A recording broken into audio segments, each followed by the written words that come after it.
আমার জামাইয়ের টাকা মানে আমার টাকা, আর আমার টাকা মানে কি ভাবছেন জামাইয়ের টাকা? না রে ভাই, ওইটাও আমারই। তো হ্যালো এভরিওয়ান, কেমন আছেন সবাই? আজকে নতুন আরো একটি ব্লগ আপনাদের সাথে শেয়ার করতে চলে এসেছি। আজকে শুক্রবার, আর শুক্রবারটা আমার কাছে হচ্ছে ভুলিয়ে ভালে কিভাবে জামাইকে দিয়ে খাটানো যায়। তো আজকেও সেম এই কাজটা করেছিলাম, খুব ইমোশনাল হয়ে সকালবেলা বলেছিলাম জানাফের বাবা তোমার হাতে খিচুড়িটা অনেক মিস করছি। তো যেই না বললাম খিচুড়ির কথা, জামাই আমার একদম আপুকে আপ্লুত হয়ে আমার জন্য বিরিয়ানি রান্না করতে চলে গিয়েছে। সে একদম সুন্দর করে গুছিয়ে গেছে, ফ্রিজ থেকে চিকেন বের করেছিল। আমি যদি তাকে একটু হেল্প করেছিলাম, আমি চিকেনগুলোকে ধুয়ে দিয়েছিলাম, আর এখানে আলু ছিল, আর আলুগুলোকে আমি সব মানে কেটে কুটে আমি জাস্ট একটু হেল্প করছিলাম। আর আমি সবসময় দেখা যায় সে যেহেতু সপ্তাহে মাত্র 2টা দিন উনি ফ্রি থাকে চাকরির জন্য, যেহেতু বেশি দিন আমার কাছাকাছি মানে আমাদেরকে সবসময় হেল্প করতে পারে না, তো ফ্রাইডেতে আমি সবসময় ট্রাই করি তাকে দিয়ে কোনো না কোনো একটা কিছু করানোর। আর সে অনেক বেশি হেল্পফুল আলহামদুলিল্লাহ, যে উনি আমাকে সব কাজে অনেকটা হেল্প করে ট্রাই করে। তো এখানে সব কিছু অনেক মেপে মেপে দিচ্ছিল, আমি যেরকম ধূপধাপ এটা সেটা দিয়ে ফেলতে পারি, আর সে যেহেতু ছেলে মানুষ যেহেতু রান্নার হাতে একটু আনাড়ি হবে, এটাই নর্মাল।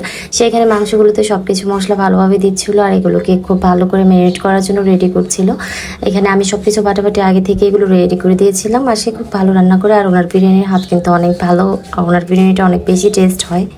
আমার মতো আর কে কে আছেন যারা জামাইকে দিয়ে কাজ করাতে পছন্দ করেন? অ্যাকচুয়ালি আমরা দুজনে এটাকে খুব বেশি এনজয় করি। আমি যেহেতু পুরো সপ্তাহ রান্না করি, সংসারের সব ধরনের কাজকর্ম আমি গুছাই, আর ও মাঝে মাঝে আমাকে হেল্প করে, আর এটা ও শখের বসেই করে, আর আমরা দুজনে এটাকে খুব বেশি এনজয় করি। এখানে অল্প একটু টক দই ছিল, টক দইটাকে অ্যাড করে দিয়েছে, টক দই দিয়ে খুব ভালো করে ম্যারিনেট করে নিচ্ছিল।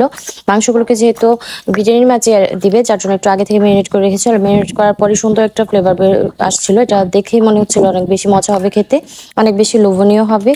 তো এখানে মাংসগুলোকে ম্যারিনেট করে রেখে তারপর এখানে অল্প একটু আস্ত এলাচ, তারপর হচ্ছে দারচিনি, তারপর লবঙ্গ, আর হচ্ছে যে তেজপাতা সবকিছু দিয়ে পেঁয়াজ দিয়ে এটাকে ভালোভাবে একটু বেরেস্তার মতো করে নিচ্ছিল। পেঁয়াজ বেরেস্তাটা যেহেতু আলাদা করতে হয়, বাট এখানে আর কি এটাকে মাংসটা কষানোর জন্য একটু নিয়েছে, মাংস কষানোর জন্য দেওয়া হয়েছিল।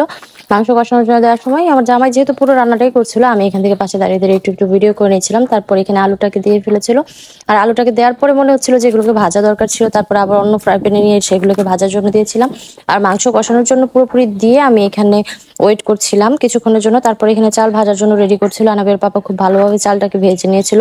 বিরিয়ানি রান্নার জন্য চাল ভাজাটা কিন্তু অনেক বেশি ইম্পর্টেন্ট। চালটা যত সুন্দরভাবে ভাজা হবে, বিরিয়ানি হোক কিংবা পোলাও হোক, চালটা যত সুন্দরভাবে ভাজা হবে, আর এইখানে বিরিয়ানি বা পোলাও যেটাই হোক, এটা অনেক বেশি ঝরঝরা হবে। দিয়ে আমি এখানে সবগুলোকে অ্যাড করে নিয়েছিলাম। এই কাজটাতে আমি মোটামুটি একটু হেল্প করছিলাম।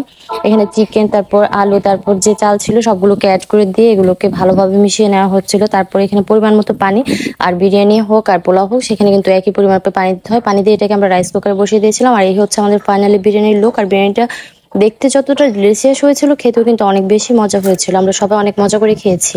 তো আজকের ভিডিওটি সবার কাছে কেমন লেগেছে? যদি ভালো লেগে থাকে অবশ্যই কমেন্ট করবেন। আল্লাহ হাফেজ সবাইকে।